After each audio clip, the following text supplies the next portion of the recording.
So, here we go. It was filled with childish frustrations and complexes. The police are searching for James Thomas.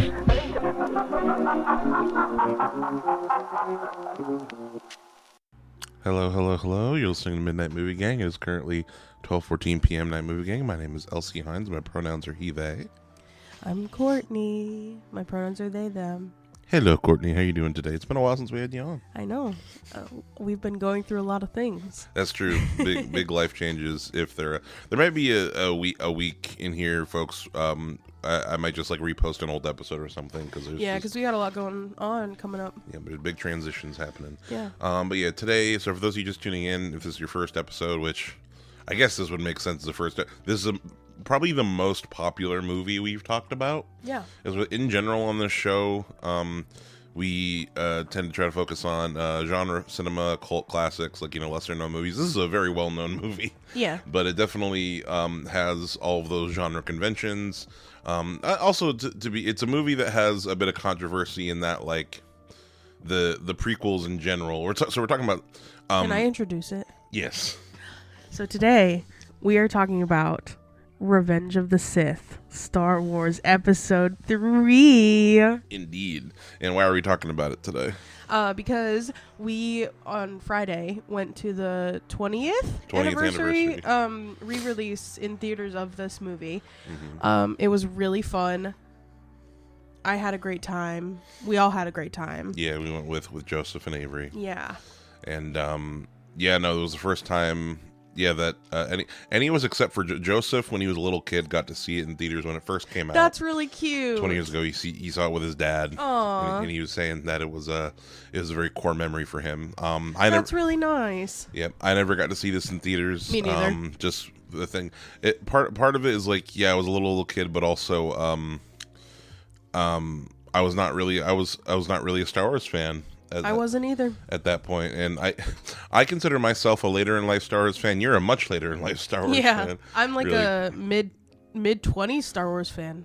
Yeah, really. Yeah, period. The first Star Wars movie that I guess both of us saw in theaters was Force Awakens. Yes, I did see Force Awakens when it came out. I did pretend that I had seen everything else before it, because I did not want to be outed. Period. As someone who had not seen all of them, I feel like Star Wars is the scariest franchise to have to be like a you haven't seen it type thing. It is as someone who has come to the Star Wars fan base late in life, it is quite. And by late in life is like, you know what I mean. I'm not. Yeah. We're in our mid-20s. Not as a kid. Not or as a kid, or whatever. Is intimidating. Because there's so much lore, people are really into it. People are really passionate. People are very passionate about it, and that can be both positive and negative. A lot of men are weird about Star Wars. 100%. When I was actively dating people, I was having to lie about Star Wars all the time. It really is for a lot of men, like it's so foundational, and like they have such like these like toxic attachments to. Yeah, and like if you don't have the same opinions about it as other people, like it's really hard to have a conversation about Star Wars with a lot of people. Mm-hmm. I think because people have really strong opinions. People are really passionate about the franchise as a whole for a lot of different reasons. People really connect with the story.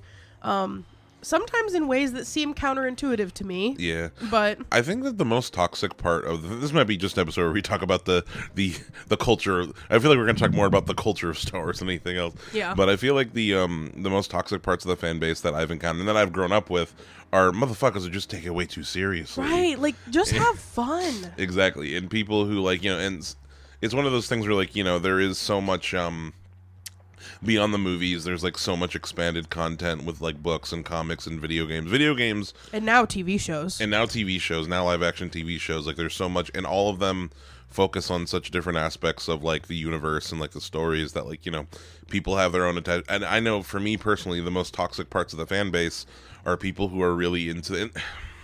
And this might be a broad generalization, but people who are really into the whole militaristic aspect of it, and people who are deep into like the oh well that doesn't make sense because the Empire formed over here during this thing, and also people who genuinely are on the Empire side. In terms there are plenty of men who are like, yeah, the Empire is great. Well, and even beyond that, there's a lot of people who really love Star Wars, and I say people, I should just say men. I'm just gonna call it out. There's a lot of men who really love Star Wars, who see themselves as a Luke Skywalker-esque figure, but then completely disregard all of the anti-fascist messaging that is like purposeful in Star Wars. Especially in anything that like is specifically made by, as far as the original 6 films, which were like George Lucas's complete vision, you can see that at the core, this man is so anti-fascist and anti-capitalist. Right. I think we should talk about some of the before we start talking about this one in particular, just like some of the things that we as individuals enjoy about Star Wars in general. And I also want to just talk a little bit about. In that, plus, I want you to tell me a bit about. I know I was there for a lot of it, but like a abbreviated version of your Star Wars journey. My Star Wars journey. So I saw Force Awakens when it came out. I saw the second one when it came out too. Last Jedi, you mean? Yeah, the second new one. I mean. Yeah, episode 8. Yeah. When you and I first started dating, I like eventually revealed that I had not seen the originals, and we watched them in the prequels. And I know everyone hates the prequels, but I really like the prequels. I really like the story in the prequels. I like, where we find all of our characters that we like. I love a prequel in general. Like, I love when you are dropped into a story and you're like, oh shit, well, like, I know Anakin becomes Darth Vader, but like, how did he get there? Like, I like that shit. I think it's really interesting. And I like a story where you sometimes I really like a story where you just, the outcome. Like, when you watch the prequels, that like, Padme is going to die in childbirth. That like Anakin is the dad. That Luke and Leia are going to be parentless for most of like biologically parentless for most of their lives. Like, what happens, and how like the whole prophecy shit works. But in a prequel setting, I think that stories that have like a prophecy situation are really good materials for prequels, because then it's like the prophecy, like I know the prophecy, and now I get to watch the prophecy. Exactly. You hear them talking about they're such I feel like it's like I got insider knowledge. It would have been crazy to grow up in an era where it was just for like the original trilogy, and that like because they just drop little things about like when Obi-Wan in Episode 4 talks about the Clone Wars, me and your father, and you're like, what's the Clone Wars, right? And like some of the things that I loved about Star Wars when we first watched them, I love Yoda. I'm a huge Yoda fan. My favorite part in all of Star Wars is when Luke goes and visits Yoda, and Yoda's just fucking with his shit. And he's on Dagobah, your favorite planet. Yeah, my favorite planet. And Yoda is just like, oh, you're looking for a Jedi Master. And Luke is like, yeah, you know where to find him? And it's like, it's Yoda, and like Yoda's just fucking with him. And I think that's really funny.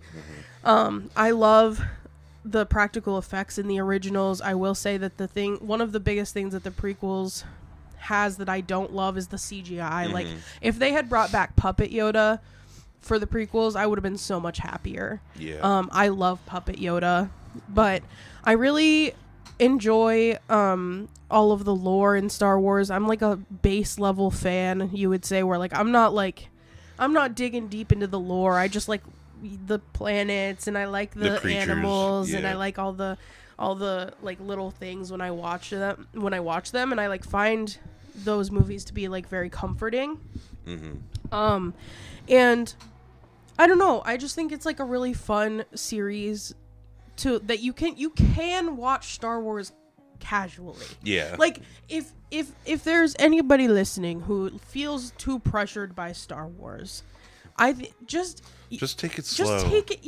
It can be as light and fun as you want it to be. It doesn't have to be this like giant thing that you're undertaking. Like, you could just watch it and have it be fun. My whole thing when I showed you the movies is like we went at our own pace. We didn't watch them like day after day or whatever. No.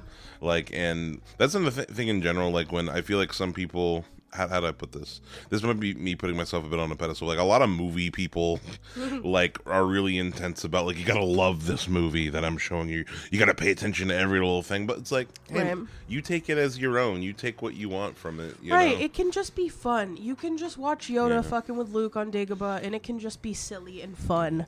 One thing I do want to say, I do want to put out there is this is my personal opinion on, like, if people out there, if you're introducing somebody, whether I think it's a big thing too. One of my favorite things I like to see on TikTok, I'll see it on TikTok every once in a while, and like I always is like parents showing their kids Star Wars for the first time. Like, that's like really cute. It can be fun, and like seeing their reaction to the Darth Vader reveal in Empire Strikes Back, like what? But I always say, if you're introducing someone to Star Wars, I always recommend watch in the order they were released. Yeah, there's a lot of different. Obviously, like George Lucas has said, and I think that, you know, disagreeing with the creator here, he says you should watch them 1 through 6. I disagree. Which, yeah, no, like, I feel like, to me that doesn't make any sense, because the prequels assume that you've seen the original. Like, there are certain things when they drop things, or like name drop things, or when they like in episode 2, there's a little thing where you see a schematic of the Death Star, like, oh yes, it's about to begin construction, you know. They're expecting you to see that. Some people, there's a popular order that people had talked about in high school called the Machete Order. You ever heard of this? No. Where you watch 4 and 5. Sorry, you watch 4 and 5, and then after 5, after the Darth Vader reveal, you watch the prequels as like a big flashback. And then after episode 3, you watch episode 6 to wrap it all up. Oh. So, like, because, like, you know, you get Darth Vader's whole backstory and Luke's, you know, like, journey, and you see Darth Vader's arc complete with episode 6, which, you know, I get an element of that, but I feel like, to me, it would just be jarring to me. Yeah. To be like, after episode 5, we're in Phantom Menace, and we're like, whoa. Right. And then if you want to include the new movies in there, it just gets more messed up, because that's my relationship with 7 through 9 has changed so much over the years. Since we haven't even gotten to talk about Revenge of the Sith necessarily yet. But I'll talk a little bit about my Star Wars journey. Yeah, like tried to watch episode 1 as a little kid. We had it on VHS. My mom was never a big fan, but we owned all of them on VHS and DVD. Mm-hmm. And yeah, I tried to watch episode 1 and I couldn't get into it as a little kid. I think it was when they went to the Senate and they started talking about all the space politics and trade thing, which, by the way, that's something that I know we're going to talk about. The politics in the prequels are so relevant. So relevant. and hit some, and I think that's a big part of why the prequels have had this redemption arc, because people are looking at like all of the things happening in there and how Palpatine is, like, you know, gaining power and influence, and you're like, ooh, this is God, relevant. But then when I was in middle school, I went to my buddy's house and he's like, hey, you want to watch Star Wars? And I was like, no, those movies fucking suck. And he put in episode 4. I'm like, wait, why are you putting in episode 4 first? And it was because the original trilogy, which I didn't know, and then I loved them from that point forward. And then the Disney movies just, and every time I rewatch the prequels, I get reminded, like, I was a prequel hater back in the day. And there are things about the new movie, like 7 through 9, that are objectively, you could say, better. Like, obviously the effects are better just because it's newer. Something I appreciate about 7 through 9, and something that, with honestly all of the new the Disney shows too, there is a big emphasis on practical effects in Disney Star Wars, at having a lot more real stuff there, like real costumes and, you know, real sets and stuff, which I do think is like the biggest negative that you could put to the prequels, because it's like almost all green screen. Right, which, like, it makes sense because it's like, oh, look at what we can do now. Exactly. And it's just like a product of the time that they came out in. Exactly. Yeah, a lot of older filmmakers, like, really use CG a lot because they're like, well, we didn't have it back in the day. And I think that, like, when you look at the newest crop of these kind of IP, like not even just Star Wars, but you like look at like the new Alien and new Predator and stuff.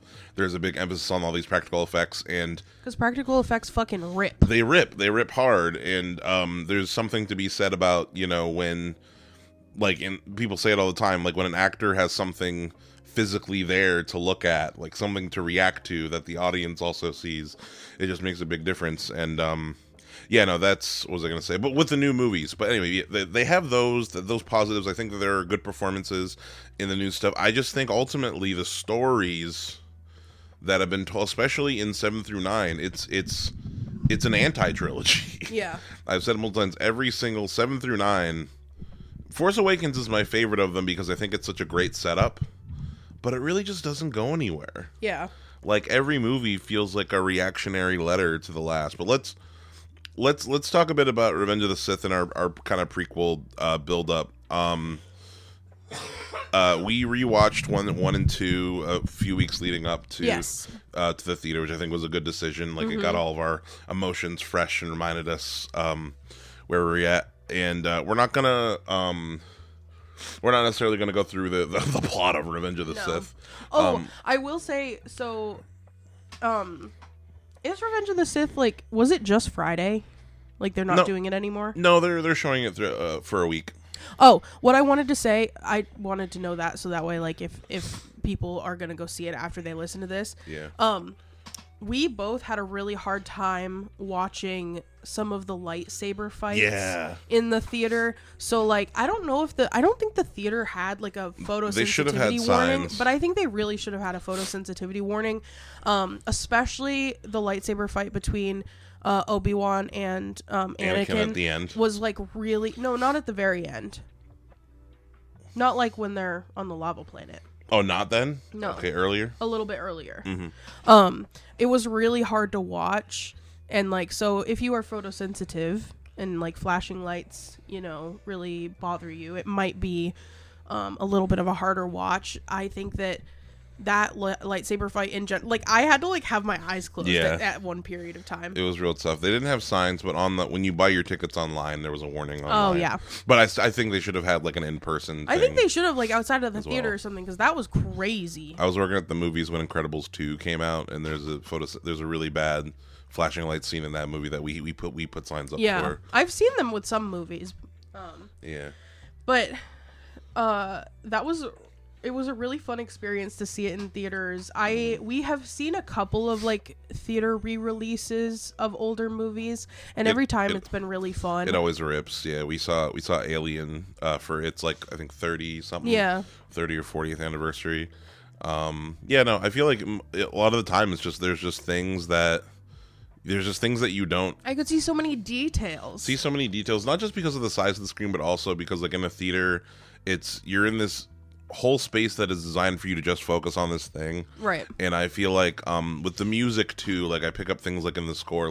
I really appreciated the score a lot more this time around. Yeah, I love the little sound. Early on, just honestly, also just a great scene in this movie, and I think a really good scene that shows Hayden Christensen gets a lot of flack for his delivery of lines. I think he's perfect, and everyone needs to shut the fuck up. But he really sells just this conflicted young man who's and especially in his face. The scene I'm talking about is when he has Count Dooku on his knees. Oh, and he's got the red and the blue lightsaber, and he kills him with both. Yep, and you see him deciding, and he doesn't want to kill him. And fucking Palpatine's kill him. Do it, Anakin, do it. And when he cuts Dooku's head off, there's this really nails on a chalkboard, dark sound, and you see Hayden Christensen's face. Oh, that was another thing too. This movie has a little intro from Hayden Christensen, and it was really cute. Yeah, he's it's so funny. He's got the cutest little baby mullet right now. Yeah, it's funny. He's so cute. There's a cute little video going around of him getting what movie are you here to see? And you see him with his Darth Vader. That's so funny. He's coming back for maybe I'll try to watch Ahsoka again because it's been announced he's coming back for Ahsoka season 2. Damn. Yeah, and apparently there's what I want in my soul, and it might happen because I feel like the fans really want this.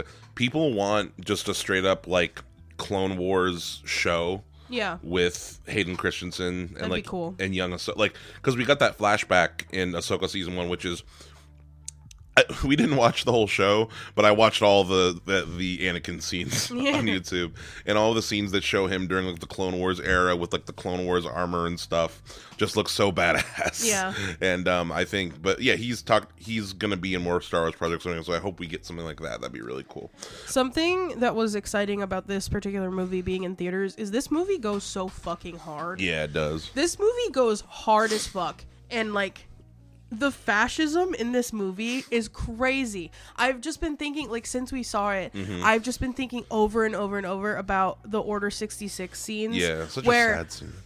Literally the little kid is like, Anakin, like, what do we do? Like they're closing in basically, and then his fucking lightsaber. Oh my god! And then he kills the children. He does, all the children, and the women and the children too. And like, movies don't go this hard anymore. Oh no, Disney wouldn't dare touch they wouldn't this. dare do like the school shooting, like Order 66 shit, which, like, I don't know, just this movie goes fucking hard. Yeah, it gets dark. This was the first fun fact, this was the first PG-13 Star Wars movie. All the 5 before this were all PG. Because it has lightsabers, there's no blood. Yeah. But the 13, yeah, for the violence and Yeah. I'm sure just for the killing kids alone.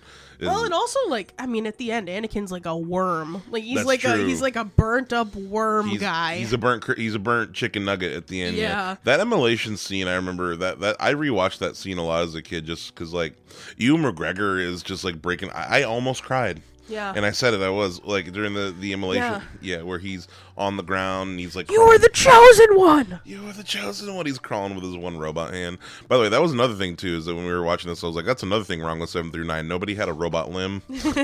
You love a robot arm. I do. I don't know what it is. Like, I like the idea that like somebody has superpowers just in one limb, and they use it well later during the Obi-Wan Anakin fight scene. He's choking out Obi-Wan with his robot arm, and I'm like, oh, that's before he started force choking out people. And actually, that's another thing too that I think is like cool. His first force choke he uses on his fucking wife. Yep. On Padme at the end. You Yeah. turn her against me. Yeah. You know. Yeah. Yeah. It Something that is really interesting about Anakin's like turn to the dark side in this movie is, like, I was talking with you about this yesterday. But there is something to it where I feel like it is so relevant now with like the men's wellness to alt-right pipeline. Yeah. It felt like, with what I know now in the current political climate, like, it felt as though the themes of this movie were made for today. Like, when Anakin is like, you know, the dark side could bring me what I want. Like, what I want is to protect my wife and child. Like, what I want to be this, like, man who can do what needs to be done for my family. Like, I want to be this protector. I want to make sure nothing bad happens to my family, which I think is like a lot of how men feel when they're going towards this alt-right pipeline. Is like, there's this element of like, today's society makes me feel emasculated. The Jedi make me feel emasculated because I don't have the power I want to have. So I'm turning to this alternate force that is ultimately going to destroy me and my family. But I'm turning to it because they are offering me all of these things like, hey, if you join us, like, we'll save Padme. And then at a certain point through the movie, it stops being about Padme entirely. It stops being about, like, protecting his family, and it just is about him and just about the power. And, like, that is something that I feel is so relevant right now with, like, Andrew Tate and, like, all of that alt-right bullshit. 100%. Like the Joe Rogan, like, you know, you want to be the protector. You want to protect your wife and children. But at a certain point, it literally just becomes about being the man. Exactly. About, like, having power and control. Right. And, like, all of these men who say they want to be these, like, great protectors are, like, super violent at home. And, like, that was, like, really relevant when he force chokes Padme. Like, that's his pregnant wife. Yeah, straight up His pregnant wife. The person he said throughout the whole movie that he was trying to save and protect. And he's fucking force choking her. What? Like, so dark. It's so dark, and it's so relevant because at a certain point, like, these men are losing the plot. And they are going down this path that, like, completely obliterates who who they could have been. Like, Anakin could have done so much good, but he is just completely overtaken by the dark side. Yeah.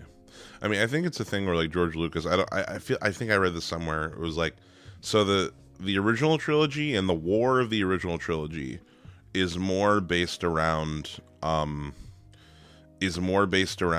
Vietnam, and like the rebels are supposed to be like the Vietnamese, and America is the empire. Like, he actually has said that in an interview. But then because we suck, because colonialism sucks. Yeah.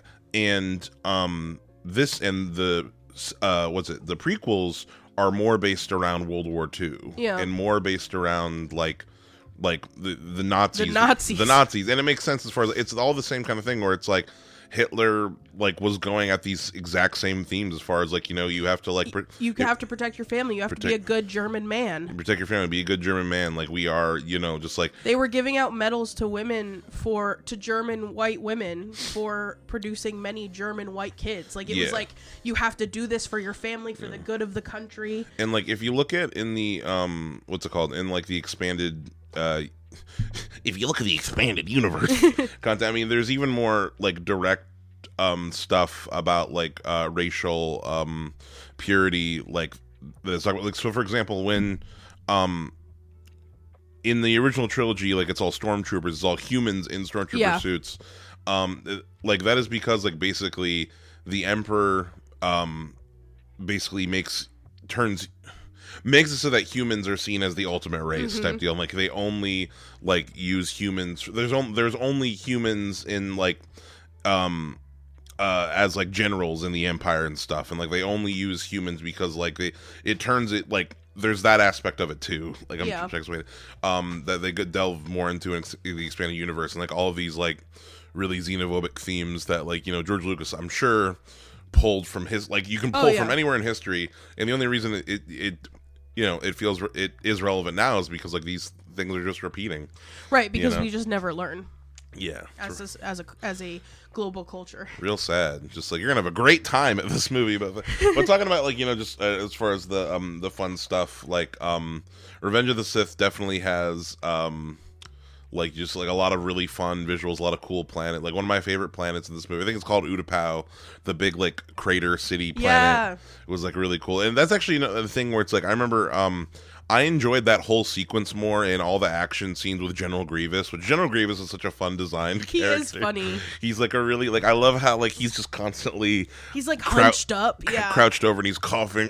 I remember I've seen so many great fucking memes on TikTok of this re-release. That's another thing that's interesting to me. So this movie has broken the record for the largest re-released opening weekend. Oh, cool. It's made, I think I read it made like 55 million. I mean, Star Wars tends to be like the great unifier. Oh yeah, absolutely. People always like come together. Everyone's everybody likes Star Wars. Exactly. And I think it's a thing where it's like the movies have been reclaimed a bit from the incels who have gatekept, because it really is what it is. Like, I feel like Star Wars for such a long time has been gatekept by the incels, but I feel like all the little gay kids that grew up watching Star Wars, like, at home by themselves, who like appreciated the actual, you know, the themes in it that like are relevant to the, like, because there's a lot of like things to relate to in terms of just feeling like an outsider. Because that's another thing with Anakin too, is that Anakin, especially in the first movie, is such a relatable little kid. Yeah. Like, he's just like a smart kid who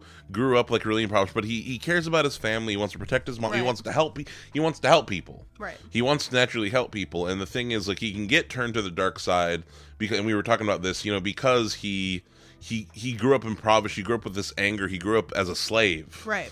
And he grew up with all this resentment and hate towards these, like, you know, these politicians. They never did anything to help my family. No, right. Like, you know, my mom was a slave. She died a slave, you know, and these politicians, the Jedi, they didn't do anything. Right. You know? Well, and part of what I think, something that I think could have brought Anakin from the dark side was the fact that you need like an intersectionality with these kinds of things. Like, you're right, like the Jedi are such a like protected class of people. Like, they are this like holier than thou class where they're like, we only involve ourselves with like the big picture shit. We don't deal with like the like individual like poverty level stuff. We're like thinking big picture. We're doing all of these big like high level moves on Coruscant. But Anakin, you're right, like Anakin comes from a place where he's like, well, what about people like me? Like my mom was taken from me, murdered right before I could get to her. And then like there was no justice for that. Like all of the bad things that happened to him never got any kind of resolution besides his own violent actions towards it. Like when his mom is killed, he kills everybody. Like, he fucking kills all the sand people. And like, and it's totally understandable, but the Jedi are just not equipped to handle that. It's because okay, Anakin. Everyone has those days. Because like even in this movie, when Yoda is talking to Anakin, Yoda's like, you have to put your feelings beside you. Like you cannot be like, you have to let go of the people that you really care about, because Jedi can't have these like feelings like this because they will hold you back. But he doesn't know how to not do that. Like there is no path to like, well, this is how you do that. Let's go through some exercises to get there. It's like it's like telling someone with severe mental illness, like, I don't know, just like be different. Like you can't, like, instead of offering like a pathway to getting better, it's just like, well, let go. Just let go. Period. And he can't. He just truly cannot let go. And you and I have talked about this too, where Qui-Gon died too early, and Obi-Wan had to become his Jedi Master too early, and then Anakin was like being pushed to like be better than he was too quickly. It's like we were saying something when we watched, now this has just become, this might just be like prequels, but something that we had talked about when we were watching Phantom Menace and Attack of the Clones is that, with Qui-Gon was the right age. He would have been a great father figure. He was a great father figure to Anakin in that short time. But the fact that he died and Obi-Wan had to step up, it turned into like an older sibling type thing, where Obi-Wan very clearly just wasn't ready. No, and Anakin is also not a normal like Jedi Padawan case. Like he didn't grow up in the Jedi Temple like those kids. He was a very special case, and then Obi-Wan is not experienced enough to handle him. In the expanded universe, like Obi-Wan, in the expanded universe or whatever, just comes from like a rich Coruscant family, that like basically once they found out that he was force sensitive at like a super young age, he was given to the Jedi at a super young age. Like he is like the poster boy, like of like how a Jedi is made, like how like he went through the typical channels, like a typical like you know thing, like a wealthy family who knew. But and the fact he's just not ready to help Anakin through any of that. And I don't remember if that's in Qui-Gon's story, but even if that wasn't how Qui-Gon was raised, Qui-Gon clearly has just had the life experience to like you know that like there's like a larger there's like a larger scope that you have to look at this and you have to treat this kid different. Right, because he is different. And that was another thing too that we were saying when we left Revenge of the Sith, is like, did George Lucas grow up poor?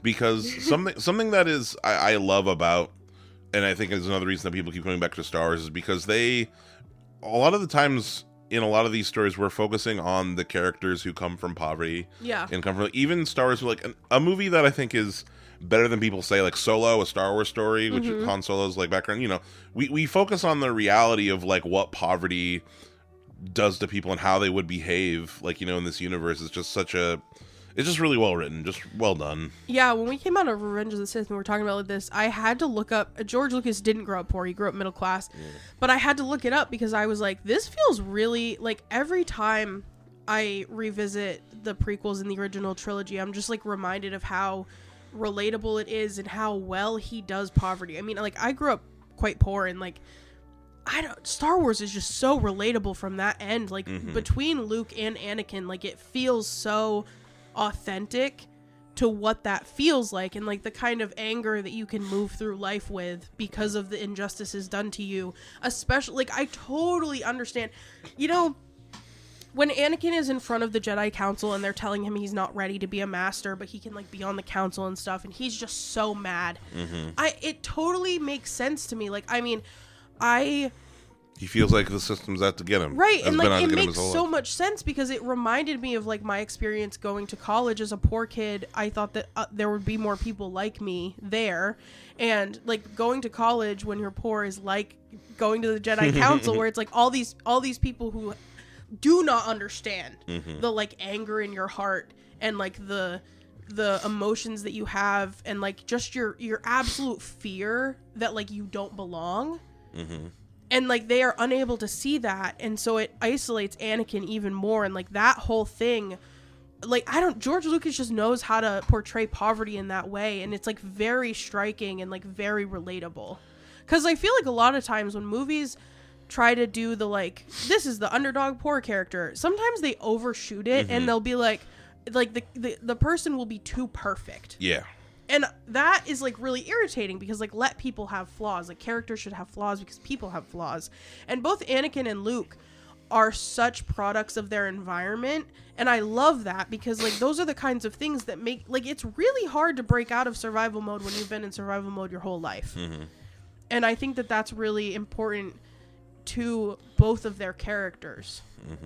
They did a really good job with rewatching the prequels. Like you had pointed out when we were watching episode 2, how, man, it's crazy how Luke and Leia turned out just like their parents. Yeah. You know, in the sense that like Leia, like raised in royalty on Alderaan, Luke sent to the... That's the thing in Revenge of the Sith when fucking Basil Oregano is like... Yeah. That's what I call him. What's his actual name? Bail Organa. Yeah, I call him Basil Oregano. When he's just like, yeah, we've wanted a girl. I'll take the girl. And then Obi-Wan's like, yeah, I'll just send Luke to this shit pile in the desert. Why don't we just give when we left the movie, we were like, Leia, born into royalty. And then we were just like, for Luke, poverty. It surely won't turn out bad. Roll around in the sand. with fucking Obi-Wan just like watching from a distance. Yeah. But I wanted to talk a little bit about Padme and Anakin's relationship throughout this, because there's something about it I realized this time around that I kind of just never really picked up on before. Yeah. It is, from the jump, it's supposed to be a really toxic relationship. Oh, yeah. It's so toxic and tragic. Yeah, and it was never going to work out. It's also a thing where it's like, and it's something that when we were watching Revenge of the Sith, specifically in the scene where Anakin finds out that Padme is pregnant. Yeah. And it's a thing, it feels like teenagers literally finding out about pregnancy. And because like something, neither of them, Anakin or Padme from early on as a child was the queen of Naboo, and then she like quickly got turned into this politician. They both had to grow up so fast. Yeah, neither of them really had a childhood, and like when they see when they're around each other, like whenever, especially in Revenge of the Sith, when they first see each other, they're like, oh, like I haven't seen you in so long. They're gonna fuck right there. Right. And it's the same when they get married in secret. Like that is such a teenager thing to do, to be like, we won't tell anyone. We'll just it's just for us. We'll get married in secret. Exactly, and like that's their whole like romance is kind of based around this like fantasy that just isn't reflective of like their realities. It's never gonna work. It's a doomed romance, 100%. It's just, I feel like it's really like played really well, and it's played really sad because like it is just this like fiery thing, and because a lot of people, that's another thing the prequel haters always bring up is like how sorry, excuse me. Bless you. They say that the relationship is done poorly, but no, it's just like it's like a teenage like doomed romance, and I think they both play it really well. I think it's done really well. I just think that it's not a conventional, like people are expecting them to act like grown adults when like they're not gonna. They're both so stunted. Mm-hmm. Yeah, it's not like Han and Leia's relationship, which is where they are adults, and it's like. Or at the very least, like written as such. Like in real life, obviously, check out the Carrie Fisher book if you want to see what. I love that book. Yeah, The Princess Diarist. I was about to ask like what the name of that book was. Yeah, and then there was the other one. I read both of her books. There was The Princess Diarist, and then there was the other one. Look up Carrie. What is the other one called? Carrie Fisher books. Her Princess Diarist was the first one. Did she talk about the Harrison Ford affair in both books, or? The Princess Diarist, and then what was the other one? Is the other book newer? I think so. Carrie Fisher, The Memoirs, Wishful Drinking. That came out earlier. Yeah. Interesting. Autobiographical humor book by American actress Carrie Fisher. Yeah, Carrie was so cool. Yeah, she was. Yeah. Yeah, so with Revenge of the Sith. Also, every time Padme has like space bun-esque hair, it's so cute to me. Yeah. I love that shit. Her hairstyles go hard. I love a motif. In this movie, yeah, she has like over. In high school when we watched this, we counted. She has like 30 different hairstyles in this movie. And I love that for her. Yeah, no, and they're all great. But yeah, as far as like what else we can talk about. Oh, I wanted to mention, I love when Yoda is on the Wookiee island, the Wookiee planet, and he gets put in that little rocket. And sent away, and he's like, "Goodbye, Chewbacca." He's so cute, and something about I mean, we know that I love Yoda more than any other character. He's your favorite Star Wars character, period. I love him so much, but there is such a deep sadness in him at the end of this movie. And it is so fitting with how we see him on Dagobah, where he's like a little bit crazy when he's on that planet. He's crazy. He's defeated. He's crazy. He's defeated. He's been waiting for Luke this whole time. Like, he's a little bit off his rocker. He's like, you have to defeat Darth Vader. But you can tell, like, at the end of this movie, compared to, like, the beginning of the original trilogy, like, so much of the time of him like waiting for Luke to grow up is just him thinking about all of the things that happened and like the immense loss and the ways that he failed, because you see him feel the death during the Order 66 scene. You see Yoda feel through the Force like everybody died, like he drops his cane. He like has a little bit of a heart attack moment where he's like and it's just so sad because like we see him teaching the Padawans, and like when he's teaching the Padawans and Obi-Wan comes and he's like, Obi-Wan has lost a planet. How silly it is. Yeah, like Yoda teaching all the kids. And the kids are all taller than him. They're so cute. But you still don't fuck around with Yoda, because he will fuck. Like, some of the... I want Yoda to be my teacher. Yeah. Some of the movies. I always remember that scene when him and Obi-Wan take back the Jedi Temple. Something I always just thought was badass. Like, Yoda like hops on one stormtrooper, stabs him in the chest, throws his lightsaber at the other one, jumps on the other one. He's like, so cool. I loved the fight between him and Palpatine. Yes. That's the duel of the fate scene in this movie. It's so cute. I love Yoda so much. I love the way he like moves in battle. It was really cool to see that in theaters in this movie. Yeah. I wanted to talk a little bit about, speaking of the Emperor, I wanted to talk a little about Ian McDiarmid, the actor who plays he's played the Emperor. He played the Emperor in the original trilogy, and he's played it all through.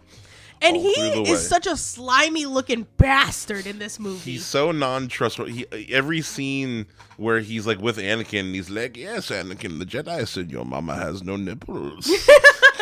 He's like, "Yeah, the Jedi, they don't take care of you the way I do." Mm-hmm.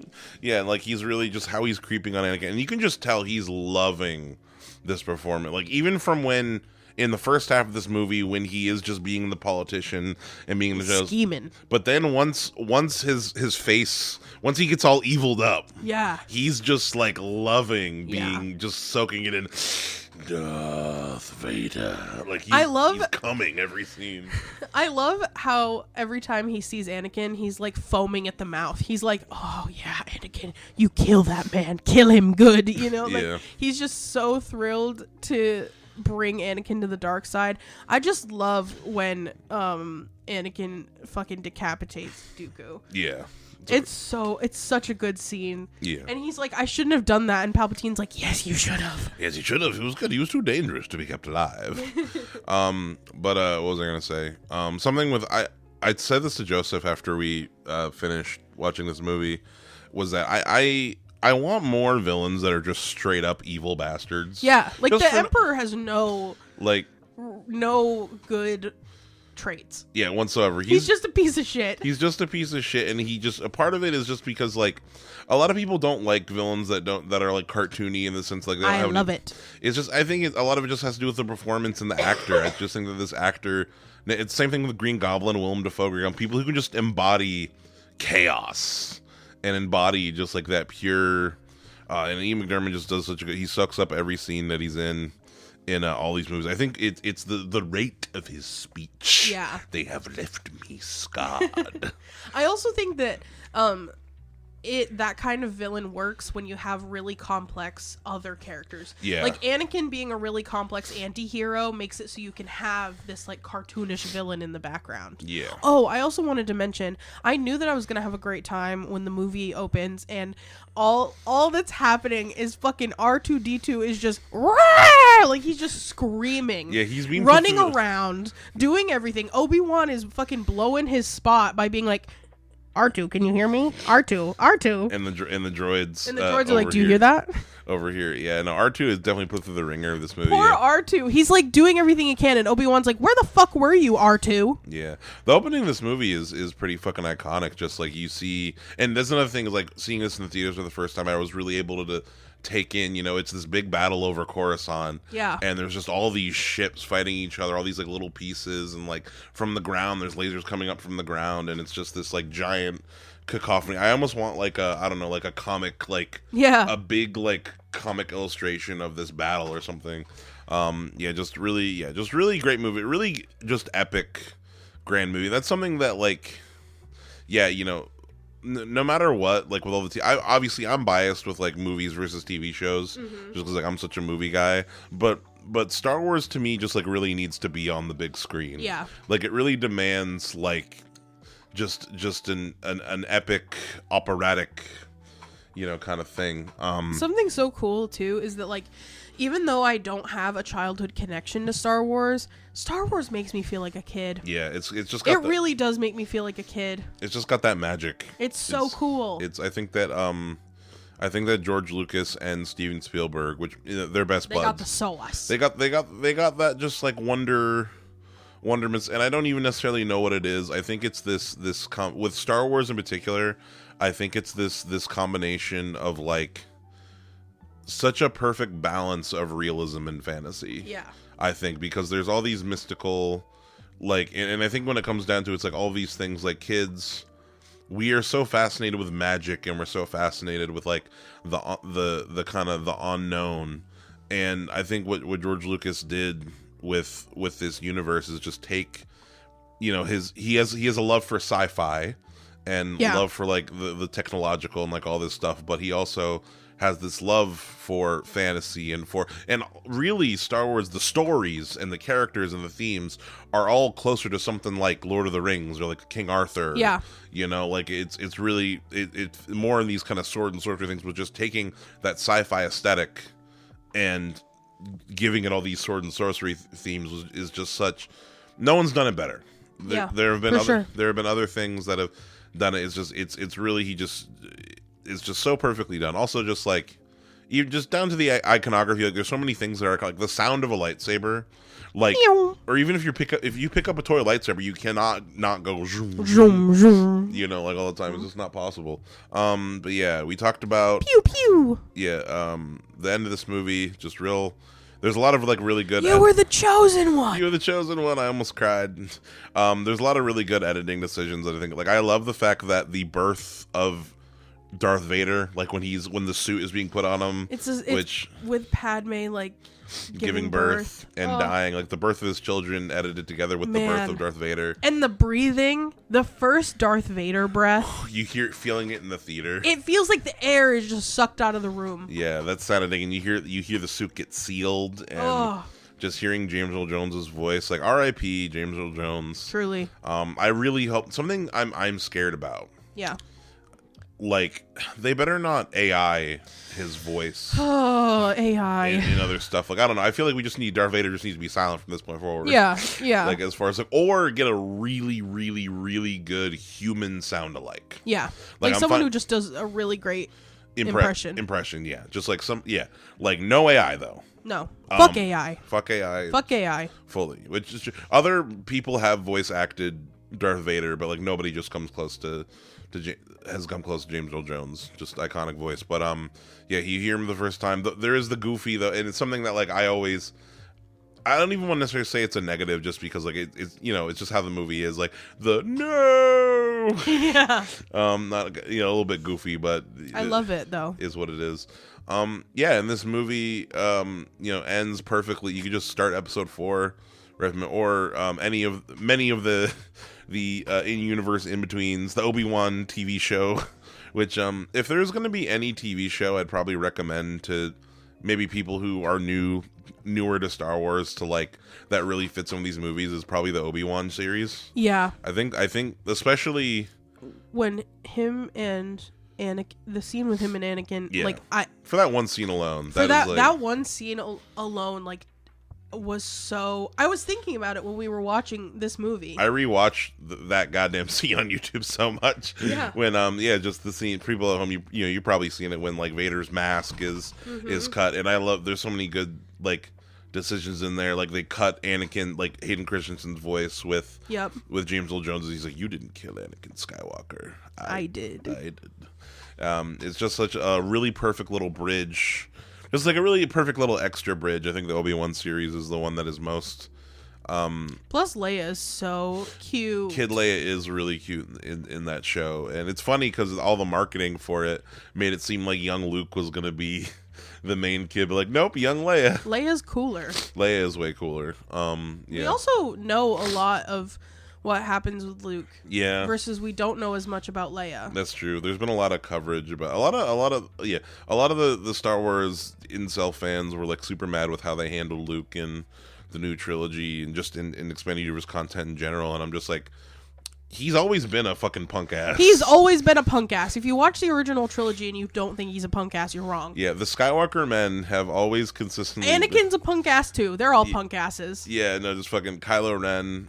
Yeah, that's another thing, too. Like Kylo Ren is a big punk ass. Yeah, Kylo Ren, I know that we're not talking about... just I want to put this out there right now. Like, I think Kylo Ren is the best written character in the new movies. I agree. In the way that he is... He's got, you know what he's got? What? He's got that suffering sauce that the men before him have. Yeah. Like, he's got the suffering sauce of Anakin and Luke in him. He's got such a reverse Anakin energy. Yeah. To me, like, really, it's versus, whereas, like, Anakin... He wants to be good. Well, he wants to, like, Anakin was resisting... the darkness, because you think Darth Vader is who Anakin was meant to be, right? And he, like, that is just the way that his soul, his everything in him wanted to go. Kylo Ren does not have that same evil at his core. No. Like, Kylo Ren he's a mama's boy. Right. He's like, Kylo Ren has too much good in him, but he is more like the incel kid who's like in over his head with the stuff. And you see when he makes the like evil, when he kills Han Solo in episode 7, which, by the way, this is another thing too, is like, I really liked episode 8 at the time it came out because I really like all the subversions. It did the opposite of what was expected from episode 7, but then they just didn't follow through with it, and that's why ultimately it's an anti-trilogy, because like every piece just doesn't fit. But you see that decision of him doing the evil thing just like has destroyed him. It's made him unbalanced. It's like, made him question like, who he is, and it's such a well done like reversal of like what Anakin goes through. But yeah, they just didn't stick the fucking landing. Yeah. But yeah, I don't know. We'll see what they do with it. They're making another Rey. They're making like a Rey. Maybe they'll bring Kylo Ren back somehow. I don't know. He dies after that little kiss. That's how it goes. But yeah, so we've been talking about Star Wars here. This is the Star Wars cast now. But yeah, so for folks, definitely recommend while it's still in theaters. If you're listening to this is going to come out next Wednesday, or this episode. If you're on the Patreon, you're listening to this tomorrow, Monday. But you're listening to this on the 30th. It should still be, the re-release should still be happening. Go see it. Go see it. It was fun. Bring your friends. Especially, I feel like it's a thing where it's like if someone out there has kids and they're introducing Star, like I'm sure there are plenty of adults who've been anticipating this, like watching, kind of doing similar to what we did. It's just like a really great time with the movies. It's better than most of the shit out right now. Yeah, true. So better than go watch this instead of Minecraft. Go watch this and then go watch Sinners. Yeah, and then go watch Sinners. Yeah, actually just buy 2 tickets for Sinners, watch this, and then go watch Sinners. But yeah, we're gonna go see Sinners again. It's gonna be a blast. Oh yeah. Maybe we should have an updated Mo and Rome Maybe. Sinners app. That'd be fun. That you could do like a Patreon exclusive. Ooh, that would be good. Yes. But yeah, folks, that's our talk about Revenge of the Sith and the prequels. Thank you so much. Oh wait, we didn't talk about our our props. Come on. Wow. I'm failing. And this is like the prop city. Right. Right here with this one. Shit. Damn. I know. There's so many props. Padme has a really cool hairpiece in this movie. There's this like rounded hair. Oh, the like brown, like shiny part. Yeah, and like it kind of like it goes into space bun-esque thing. Yeah. Which is really cool. Oh, I knocked my laptop. Okay.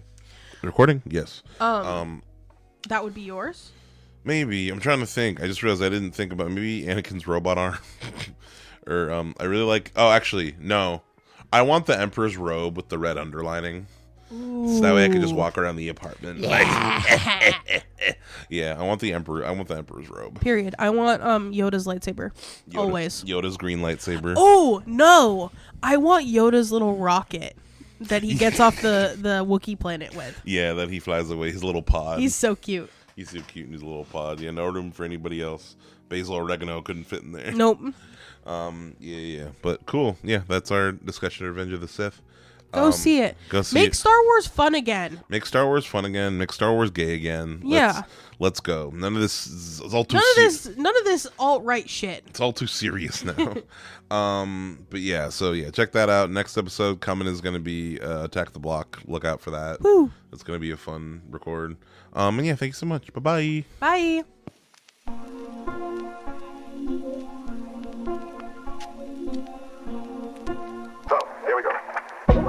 With childish frustrations and complexes which the police are searching for James Thomas, believed to be the lover of Miss Williams, and her partner in the horrible murder of Walter. Grant everybody that I'm here to hold on. Oh, please tell me where they've gone. Please tell me. Sorry, I don't know. How hope is going on in here? 3 tickets to Albany on 6 o'clock train tonight. What do you think? Special agent.